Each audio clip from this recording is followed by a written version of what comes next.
Kritikal ang usa ka 25 anyos nga lalaki nga igo lang unta nagpakonek og internet human gipusil sa riding in tandem suspects sa Lamitan City, Basilan. Padayong nagpatambal sa usa ka ospital sa Zamboanga City ang usa ka lalaki human gipusil sa wa pa mailing suspect sa barangay Singal, Lamitan City, Basilan pasado las 9 Sabado sa gabi. Nagidadog 25 anyos ang biktima kinsa college teacher sa usa ka tunghaan sa mong syudad. Sumala sa Police Regional Office Bar, naglingkod ang biktima sa iyang motor samtang nagpakunek og internet sa usa ka tindahan. Diyang giduol kini sa riding in tandem suspects og gipusil.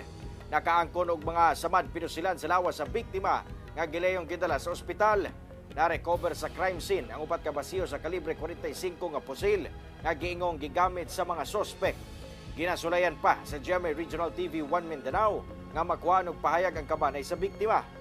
Padayon pa ang hot pursuit operation sa kapulisan batok sa mga suspect, lakip ang pagsuta sa motibo sa krimen.